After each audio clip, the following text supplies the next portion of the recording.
Hey, welcome to Spiritual Psychology with Renee McKenna. I'm a therapist and healer here in San Francisco. And if you want real change on a soul level, you've come to the right place.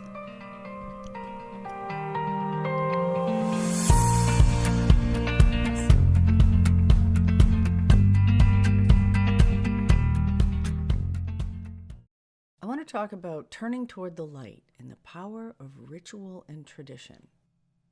And the light can mean many things. We've just passed winter solstice and the days are starting to get longer, although not so noticeable yet. And there are festivals of lights everywhere in the darkness. People crave the light. And of course, Christmas is a festival of lights with Christmas trees and people light up their homes beautifully. And Hanukkah is a festival of lights. And then there's Kwanzaa, and happy Kwanzaa. Why do all these things happen right now? Historically, it's a kind of known fact that Jesus was probably born in April. They could tell that because of the star that was actually an event that happened, and there was some star death happening, and they could kind of gauge when that was. So Jesus was probably born more around the spring equinox than around solstice. But there have always been festivals, I think as far back as people could remember, of coming together in these times of darkness. It's probably not as much work to do, but also people need something to celebrate and to turn toward the light. And God is a source of light, community, nature, our own best self. Light can mean many things beside the actual brightness of something. Light can be our attitudes of gratitude, love, service, generosity, joy, and peace. And those are often the things we wish each other this time of year. And God, of course, is seen as Santa Claus a lot of times.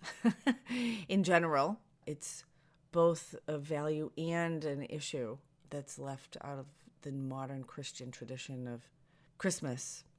The idea that God is Santa Claus. There is a generosity of spirit and asking for what we need, asking for what we want, and receiving it is, for me, a huge part of spiritual practice. But bringing it out of the material world and into the non-physical. And the non-physical is where everything starts. And ritual and tradition bring us back. They bring us back to things we can rely on, to annual cycles, and they remind us of what's the best of humanity, I think, and the deeper wisdom that's always available to us that we get too busy to pay attention to. And so whatever your particular relationship with the traditions that happen this week, it's a time to think about what we bring to whatever we do. And one of the values of darkness is that the distractions can be less. Although this time of year, most of us are super distracted. I know I have a ton of presents to wrap right now. But if we think about it from a deeper standpoint, ritual and tradition bring us back. Tradition reminds us that there are reliable things in the universe. From a natural standpoint, of course, there's the idea that every year the same things happen with the Earth rotating around the sun. And we're at our farthest point from the sun right now, returning back to our closest point, which will be in June. And that happens every year.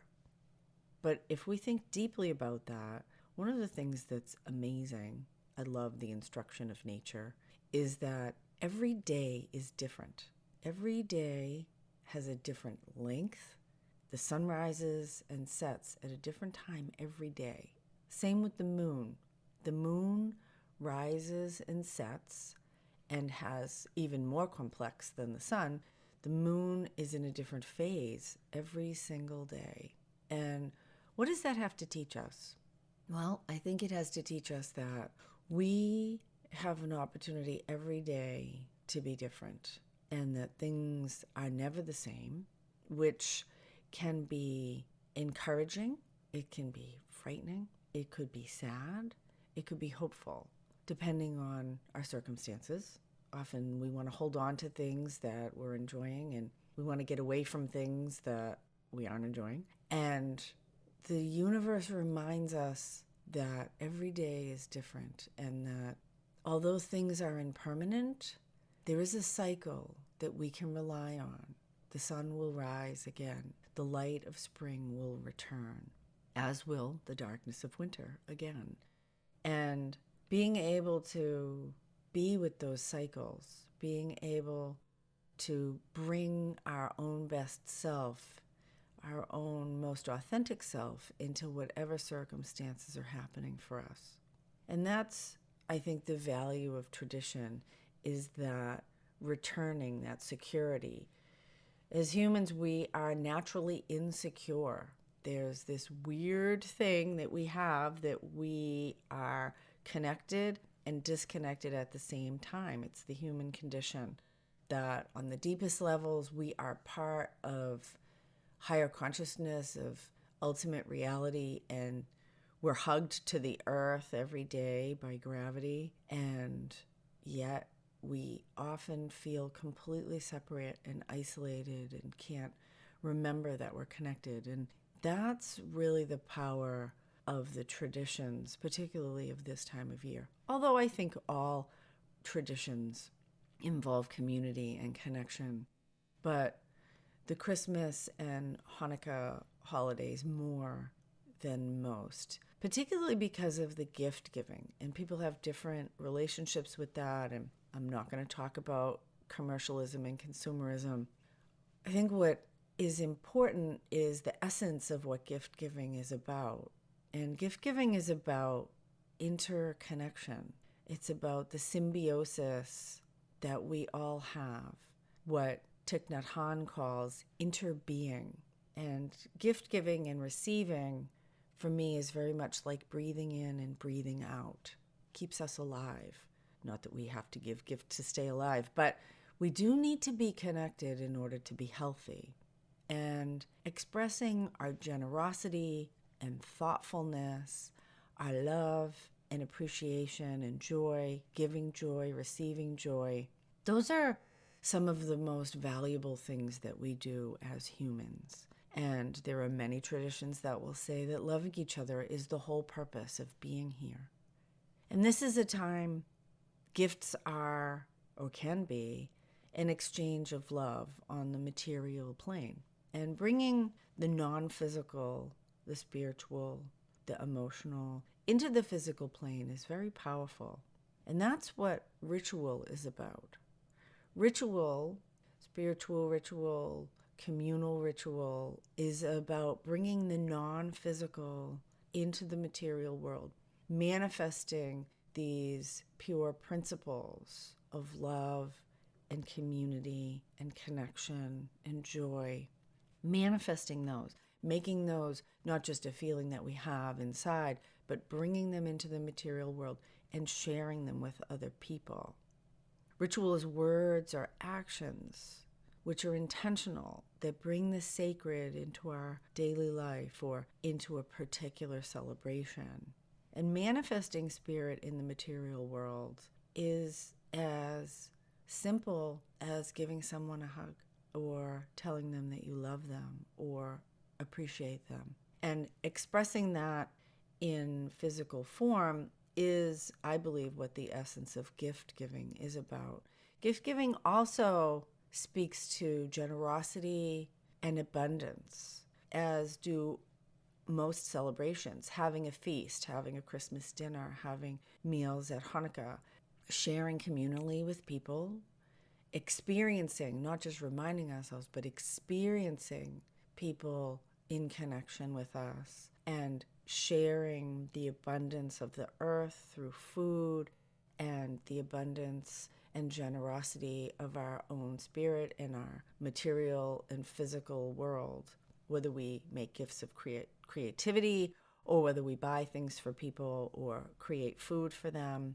There are so many ways that we can exchange life energy. When we give a gift to someone and receive from them, we're exchanging life energy with them in a particular way. And those, if we hold them in their most sacred form and look at that as a ritual of exchange, of love and service and generosity, it can really shift our attitude. Many people are very cynical this time of year, and cynicism is an attitude. And, in some ways, everything we do in the world is a ritual. We bring what's inside of us outside. And when we do that consciously, we can intentionally bring, as best we can, our best self, our most authentic self into the world. And we really do reap what we sow. What we put out does come back to us. And if we put out our best self, we will encourage others to return their best self to us. And certainly in that immediate interaction. But when we put our best self out in the larger world, we're always in conversation with the universe. And the universe also returns back to us with the best self that we have put out, like an echo. And so I encourage you to think about gift giving or any communal meals that you participate in, any parties that you go to, as a ritual of exchange, not just the physical gift that you bring, but yourself as a gift into the world and to the people that you connect with. This can be a hard time of year for many people. Family can be difficult. Lack of family can be difficult. But again, returning to what we bring. What can I bring? I think it's certainly a question that I've had to ask in some of the celebrations that I'll be going to this week. What can I bring? But I can ask that on a deeper level for myself as a prayer, as an intention. What can I bring? And when I ask that first, whatever I receive is a valuable gift. And I want to end with the idea of magic and manifestation and the abundance and mystery that's always available to us that these holidays speak to. The story of Hanukkah, the rededication of the Second Temple in Jerusalem as the Jews drove the Greek and Syrian rulers out and went to light the temple menorah. They only had enough oil for one night, and it lasted for 8. And to think about Santa Claus as this mystical figure of generosity that brings us our wishes and fulfills our needs. And I could say a lot about God as Santa Claus, but I think that we can often overlook or feel like we outgrow the mystery and magic that's possible. And I've experienced too many miracles in my life to be cynical. I know that mystery and magic are always available to us. That creation, that God, that spirit is always listening and paying attention. And what we do is fertilizer for what we receive. So as you move out this week into the world, think about what you can bring. In the menorah, there are arms that come off of a central stem, and the central stem, each of them hold a candle, and the central one is called the shamash. It's the servant. It's the servant that lights other lights. Consider being a shamash this week, a light that lights other lights. In order to light other lights, we need to be lit ourselves. And what rituals do I need to do to light my own light, that I can be a light to others in the world? So may you find your own light, and may you be a light to all you interact with in the days that come. Blessings until we meet again. This is Renee McKenna, and you can look for my new book, Allies and Demons, Working with Spirit for Power and Healing, coming in January. It's going to release January 4th. I'm so excited. And I'm going to have a book release party here in San Francisco. You're welcome to come. You can email me, info@reneemckenna.com, if you want to book an individual session. I have a lot of exciting events coming up.